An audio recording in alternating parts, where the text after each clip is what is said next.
যারা নতুন ফোন কিনে নতুন একটি জিমেল আইডি দিয়ে লগ ইন করেন, তারপর থেকে গুগল প্লে স্টোর থেকে অ্যাপ্লিকেশন ডাউনলোড করতে পারতেছেন না। আর যদি ডাউনলোড করতে যান এই সমস্যাটি দেখায়। যদি আপনাদের এই সমস্যাটি দেখায়, আপনি এই ভিডিওটি দয়া করে স্কিপ করবেন না, যেহেতু আপনার এই সমস্যাটি আজকের এই ভিডিও দেখলেই কিন্তু সমাধান হয়ে যাবে। চলুন আমি আপনাদেরকে দেখিয়ে দিই এই সমস্যাটি আপনারা কীভাবে সমাধান করবেন। মাত্র 2 মিনিটও লাগবে না, তারপর থেকে আপনি আনলিমিট অ্যাপস ডাউনলোড করতে পারবেন।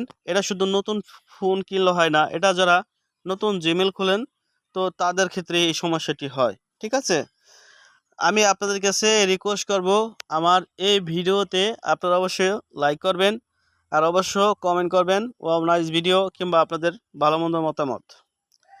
এখন আমরা চলে আসলাম গুগল প্লে স্টোরে।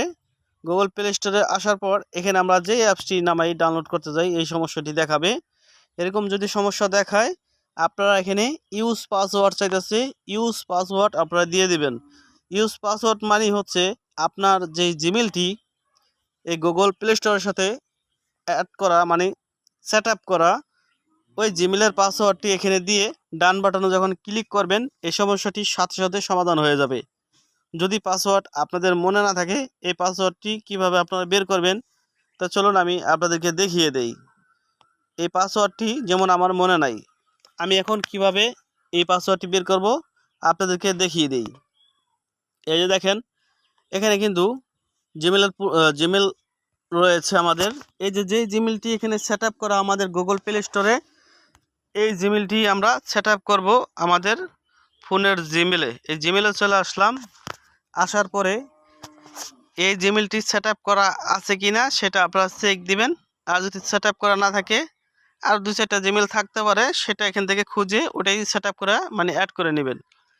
আমার গুগল প্লে স্টোরে যে জিমেলটা আছে এই জিমেল অপশনও এই জিমেলটাই আছে, তাই আমি আর পরিবর্তন করতেছি না। এখন আমরা এই প্রোফাইলে ক্লিক করব, তারপর ম্যানেজ ইউর গুগল অ্যাকাউন্ট এই লেখাটির উপরে একটি ক্লিক করব। এখানে একটি ক্লিক করার পর এরকম একটি অপশন চলে আসবে, এখানে আছে সিকিউরিটি এবং সাইন ইন, এখানে একটি টাচ করব।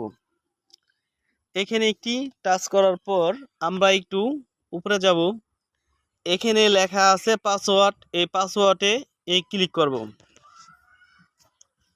পাসওয়ার্ডে যখন ক্লিক করব আমাদের ফোনের পাসওয়ার্ড চাইব, এই ফোনের পাসওয়ার্ডটি আমরা এখান থেকে দিয়ে দিব। পাসওয়ার্ডটি দিয়ে দেওয়ার পর এখানে পাসওয়ার্ড, জিমেলের পাসওয়ার্ড পরিবর্তন করা যায়, তো এখানে আমরা পাসওয়ার্ডটি চেঞ্জ করব যেহেতু আমাদের মনে নাই।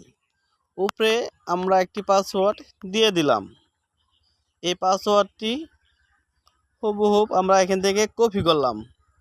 কপি করার পর এই নিচে কনফার্ম নিউ পাসওয়ার্ড, একই পাসওয়ার্ড দুটো জায়গায় দিয়ে দিলাম। তারপর এই চেঞ্জ পাসওয়ার্ডে ক্লিক করলাম। এখানে যখন ক্লিক করব আমাদের এই পাসওয়ার্ডটি কিন্তু চেঞ্জ হয়ে যাবে। দেখেন পাসওয়ার্ডটি চেঞ্জ হয়ে গেছে। ওকে, এখান থেকে আমরা ওই অ্যাপসটি এখন ডাউনলোড করব। এটা যেহেতু আমাদের এই প্রবলেমটি, এই ইউজ পাসওয়ার্ডে ক্লিক করলাম, এখানে ওই পাসওয়ার্ডটি যেহেতু আমাদের কপি করা আছে এখানে পেস্ট করে দিলাম চাপদা ধরে, এই নিচের ডান বাটনে ক্লিক করলাম, এই পাসওয়ার্ডটি সাথে সাথে নিয়ে নেবে, তারপর থেকেই অ্যাপ্লিকেশনটি ডাউনলোড করতে থাকবে। এটা আর এই প্রবলেমটি আর দেখাবে না এই জিমেলে। এভাবে আনলিমিটেড আপনারা লগ ইন করতে পারবেন। তো ভালো থাকবেন, আল্লাহ হাফেজ।